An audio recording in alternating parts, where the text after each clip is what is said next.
Welcome back to YouTube channel CA talk. I am CA Kanhaiya Malpani.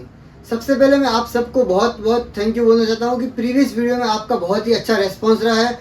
तो आज हम बात करने वाले हैं इनकम टैक्स फॉर्म्स के बारे में। जैसा कि आपको पता है अभी इनकम टैक्स रिटर्न फाइलिंग का सीजन चालू हो गया है, तो हमारे काफ़ी जो क्लाइंट्स है, काफ़ी जो नए टैक्स पेयर है, उनको ये जानना जरूरी है कि आईटीआर के फॉर्म्स कितना तरह के होते हैं और किसको कौन सा फॉर्म एप्लीकेबल रहेगा। तो हम इन सभी फॉर्म्स के बारे में एक एक करके चर्चा करते हैं। इस वीडियो में हमारे साथ बने रहें। तो हम सबसे पहले बात करते हैं आईटीआर फॉर्म 1 के बारे में। तो मैं पहले बता देना चाहता हूँ कि आईटीआर फॉर्म 1 है वो किसको एप्लीकेबल रहेगा। आईटीआर फॉर्म 1 है वो बेसिकली इंडिविजुअल को एप्लीकेबल रहता है। तो अब इंडिविजुअल जिसकी सैलरी या जिसकी इनकम 50 लाख रुपए तक है वो आईटीआर 1 फाइल कर सकता है। अब आईटीआर 1 में कौन कौन सी इनकम कंसीडर होती है। आईटीआर 1 में बेसिकली सैलरी इनकम और हाउस प्रॉपर्टी, एक हाउस प्रॉपर्टी से अगर आपको इनकम आ रही है तो वो इनकम कंसीडर होती है। तो अभी मैं बताना चाहता हूँ कि अब काफ़ी लोगों को ये कन्फ्यूजन है कि इनकम कितने तरह की होती है। इनकम होती है 5 तरह की। इनकम टैक्स के अकॉर्डिंग 5 तरह की इनकम होती है। पहली होती है सैलरी इनकम, दूसरी होती है हाउस प्रॉपर्टी इनकम, एक होती है कैपिटल गेन इनकम, एक होती है बिजनेस इनकम और एक होती है अदर सोर्स इनकम। तो हमने जो अभी बात की आईटीआर 1 बेसिकली इंडिविजुअल को एप्लीकेबल होता है जिसकी इनकम 50 लाख रुपए से कम है, वो आईटीआर 1 फाइल कर सकता है। इसको एक सरल भाषा में बोलूँ तो मैं इसको सहज आईटीआर भी हम कहते हैं। ठीक है। अब आईटीआर 1 किसको एप्लीकेबल नहीं रहेगा इसकी चर्चा भी हमें बहुत जरूरी है। हमने बात कर ली इंडिविजुअल को एप्लीकेबल रहेगा, पर इंडिविजुअल में भी काफ़ी ऐसे इंडिविजुअल है जिनको आईटीआर 1 एप्लीकेबल नहीं रहेगा। तो वो कौन कौन से इंडिविजुअल रहेंगे। बेसिकली आईटीआर 1 एक अगर कोई इंडिविजुअल है वो किसी कंपनी में डायरेक्टर है तो उसको आईटीआर 1 एप्लीकेबल नहीं रहेगा। इसके अलावा अगर किसी इंडिविजुअल के पास कोई फॉरेन एसेट है या फिर कोई फॉरेन सोर्स से इनकम है तो उसको आईटीआर 1 एप्लीकेबल रहेगा, नहीं रहेगा। तो सर कौन सा आईटीआर एप्लीकेबल रहेगा इसकी भी हम बात करेंगे अभी नेक्स्ट में। अब हम बात करते हैं कि आईटीआर 1 में और कौन सी इनकम कंसिडर कर सकते हैं। आईटीआर 1 में हम अदर सोर्सेज की इनकम कंसिडर कर सकते हैं। अदर सोर्स में बेसिकली मतलब हो गया कि कोई इंटरेस्ट इनकम हो गई या फिर कोई आपको गेमिंग, लॉटरी इनकम वगैरह वो सब होगी, कोई रिलेटिव से कोई पैसा आया, किसी फ्रेंड से आया। ये बेसिकली आईटीआर में अदर सोर्सेज के हम दिखाते हैं, तो ये अदर सोर्स के इनकम में कंसिडर होते हैं। तो अब हम बात करते हैं आईटीआर के फॉर्म, नेक्स्ट फॉर्म क्या है। आईटीआर का जो नेक्स्ट फॉर्म है वो है आईटीआर 2। आईटीआर 2 किसको एप्लीकेबल रहेगा। तो पहली बात तो ये है कि जिसको 1 एप्लीकेबल नहीं है, तो 1 एप्लीकेबल नहीं है जिस इंडिविजुअल या एचयूएफ को। अब हम बात करते हैं एचयूएफ की भी। आईटीआर 2 एचयूएफ और इंडिविजुअल दोनों का एप्लीकेबल है। इंडिविजुअल या एचयूएफ जिसकी इनकम 50 लाख से ऊपर होगी वो आईटीआर 2 फाइल कर सकते हैं। जी हाँ, कर सकते हैं। तो अगर कोई डायरेक्टर है वो भी आईटीआर 2 फाइल कर सकता है। जी हाँ, कर सकता है आईटीआर 2। कोई फॉरेन एसेट्स है या फॉरेन सोर्स इनकम या कैपिटल गेन की इनकम है वो आईटीआर 2 फाइल कर सकते हैं। जी हाँ, वो आईटीआर 2 फाइल कर सकते हैं। बेसिकली अगर कोई एक से ज़्यादा हाउस प्रॉपर्टी है तो भी इसको आईटीआर 2 एप्लीकेबल रहेगा। तो सर एक बात है हमारे कन्फ्यूजन कि अगर मेरी एग्रीकल्चर इनकम है, अगर मैं एग्रीकल्चर इनकम है, सैलरी इनकम है 50 लाख से नीचे की सैलरी है मेरे को, और मेरे को अदर सोर्सेज की इनकम भी है कुछ, और मैं कोई तरह का डायरेक्टर भी नहीं हूँ, ना कोई फॉरेन इनकम है ना कुछ भी, तो मैं आईटीआर 1 फाइल कर सकता हूँ। जी हाँ, कर सकते हो। तो सर मेरी एग्रीकल्चर इनकम 50,000 रुपये है तो कर सकता हूँ, नहीं कर सकते हो। तो कौन सा आईटीआर रहेगा। उस केस में आपको आईटीआर 2 रहेगा। तो आईटीआर 1 में ओनली 5,000 रुपये तक की एग्रीकल्चर इनकम रहती है। ठीक है। अगर ये दोनों आपको आईटीआर फॉर्म क्लियर है तो अब हम बात करते हैं आईटीआर फॉर्म 3 के बारे में। तो आईटीआर फॉर्म 3 क्या होता है।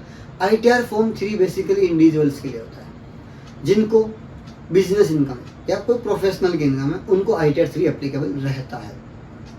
तो आईटीआर 3 बेसिकली हम बताऊं तो अगर कोई इंडिविजुअल है जिसको टैक्स ऑडिट एप्लीकेबल है या कोई वो बिजनेस में इन्वॉल्व है, वो अगर अपना जो प्रॉफिट डिक्लेयर कर रहे हैं वो 44 एडी या एडीए में डिक्लेयर नहीं कर रहे हैं तो उनको आईटीआर 3 में डिक्लेयर करना है। तो ये आईटीआर 3 उन सब के लिए एप्लीकेबल है। तो सर अगर मेरी पार्टनरशिप फॉर्म है तो मेरे को आईटीआर 3 एप्लीकेबल नहीं रहेगा बिजनेस में। जी हाँ, नहीं रहेगा। तो इसके लिए कौन सा आईटीआर एप्लीकेबल रहेगा, नेक्स्ट बात करते हैं। अब हम बात करते हैं आईटीआर 4 के बारे में। तो ये आईटीआर 4 क्या है। आईटीआर 4 को हम सरल भाषा में कहते हैं सुगम। जी हाँ, सुगम। तो आईटीआर 4 में हम कौन सी इनकम डिक्लेयर कर सकते हैं। आईटीआर फॉर्म में हम बिजनेस इनकम या प्रोफेशनल इनकम है तो वो डिक्लेयर कर सकते हैं। तो ये किसके लिए एप्लीकेबल रहेगा। ये बेसिकली इंडिविजुअल के लिए, एचयूएफ के लिए, कोई पार्टनरशिप फॉर्म है उसके भी लिए। सर एलएलपी के लिए रहेगा क्या, नहीं रहेगा। एलएलपी के लिए नहीं रहेगा। ठीक है। अब हम बात करते हैं कि 44 एडी, एडीए, एडीई इन सब में आईटीआर 4 फाइल होते हैं। इसको हम सुगम कहते हैं। इसमें basically books of account maintain करने का कोई रिक्वायरमेंट नहीं रहता है। जी हाँ। तो अब हम बात करते हैं आईटीआर 5 के बारे में। आईटीआर 5 क्या है। आईटीआर 5 बेसिकली फॉर्म्स के लिए होता है। अगर कोई फॉर्म है वो 44 एडी या एडीई में अगर अपना प्रॉफिट डिक्लेयर नहीं कर रहे हैं तो वो कौन से में करेंगे, ITR 5 में डिक्लेयर करेंगे। LLP भी ITR 5 में डिक्लेयर करेंगे। जी हाँ, ठीक है। अब हम बात करते हैं नेक्स्ट फॉर्म के बारे में। नेक्स्ट फॉर्म कौन सा है? नेक्स्ट फॉर्म है ITR 6। ITR 6 किसके लिए? ITR 6 कंपनीज के लिए। सर फॉरेन कंपनी है तो ITR 6 एप्लीकेबल रहेगा? जी हाँ रहेगा। ITR 6 इंडियन कंपनी और फॉरेन कंपनी दोनों के लिए एप्लीकेबल है। ठीक है जी। अब हम बात करते हैं कि अगर मैं सेक्शन 11 में एग्जाम्पशन क्लेम करता हूँ तो ITR 6 एप्लीकेबल रहेगा? नहीं रहेगा। तो सर कौन सा रहेगा? ITR 7 रहेगा। ओके, ITR 7 में कौन कौन से ITR 7 बेसिकली है किसके लिए? पहली बात, ITR 7 बेसिकली इंडिविजुअल्स या कोई ट्रस्ट उनके लिए एप्लीकेबल है। सर अगर पॉलिटिकल पार्टी है ITR 7, ओके, कोई ट्रस्ट है, रिलीजियस ट्रस्ट है, मंदिर है, वो सब ITR 7 में कवर होते हैं। ठीक है। अब हम बात करते हैं कि ITR 1, 2, 3, 4, 5, 6, 7 ये तो हमने डिस्कस कर लिया। इसके रिलेटेड अगर आपको कोई तरह का क्वेरी रहे तो आप हमें कमेंट करके जरूर बताएं, ताकि हम उसको हम कमेंट सेक्शन में कवर कर सके। आपका क्वेरी का जो भी रिप्लाई हम कर सके कमेंट सेक्शन में। साथ ही हम इसके लिए सेपरेट वीडियो बनाने की ट्राई करेंगे।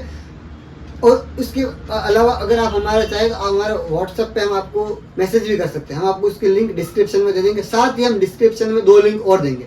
वो किसकी है? उस लिंक में हम इनकम टैक्स पोर्टल का आपको लिंक देंगे। उसमें आप चेक कर सकते हो कि आपको कौन सा ITR फॉर्म एप्लीकेबल रहेगा। जो हमने बताया उन सब का समराइज फॉर्म आप इनकम टैक्स पोर्टल से भी चेक कर सकते हो। ओके, अब हम बात करते हैं कि जब मैं ITR फाइल करता हूँ, ठीक है, अब मैं जब ITR फाइल कर दिया तो उसके बाद ITR ई वेरिफिकेशन होता है। जब ई वेरिफिकेशन होता है तो उसकी एक्नॉलेजमेंट जनरेट होती है, उसको हम बोलते हैं ITR V।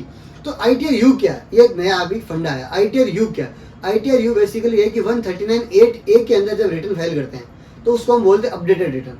तो अपडेटेड रिटर्न का जो एक्नॉलेजमेंट आता है उसको बोलते हैं ITR U, करेक्ट। तो इसका मतलब क्या बेसिकली? ITR U बेसिकली किसके लिए आया? बेसिकली गवर्नमेंट ने बोला है कि अगर आपको प्रीवियस 2 सालों का रिटर्न, जिस असेसमेंट ईयर में आप रिटर्न फाइल करें उसके पहले के 2 असेसमेंट ईयर का रिटर्न फाइल करना है तो आप ITR U में मतलब बेसिकली अपडेटेड रिटर्न फाइल कर सकते हो। इसके अंदर कुछ पेनल्टी कुछ एडिशनल फीस वगैरह लगती है टैक्स कंप्यूटेशन में, वो सब है। तो उसके लिए हम सेपरेट एक सेशन बनाएंगे वीडियो का। हम उसमें पूरा डिस्कस करेंगे कि सेक्शन 139(8)(a) के अंदर कौन से रिटर्न फाइल कर सकते हैं, अपडेटेड रिटर्न किसको फाइल करना जरूरी है, क्या इसमें पेनल्टीज रहेगा, क्या फीस रहेगी, क्या टैक्स कैलकुलेशन रहेगा, वो सब हम डिटेल एक वीडियो बनाएंगे। हम इसके बारे में भी बात करेंगे।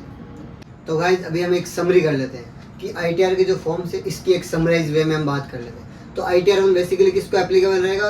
किसी भी इंडिविजुअल जिसकी इनकम 50 लाख रुपए तक है और एक हाउस प्रॉपर्टी है तो ITR 1 एप्लीकेबल रहेगा। ITR 2 बेसिकली किसको एप्लीकेबल रहेगा? जिसको ITR 1 एप्लीकेबल नहीं है उनको ITR 2 एप्लीकेबल रहेगा। और ITR 2 के अंदर इंडिविजुअल HUF दोनों कवर है। अगर कोई कंपनी का डायरेक्टर है तो उसको भी ITR 2 लगेगा, लॉस है उसको भी ITR 2 लगेगा। इसके अलावा कोई फॉरेन असेट्स है, फॉरेन सोर्स से इनकम है, अगर बिजनेस इनकम है तो ITR 3 में चला जाएगा।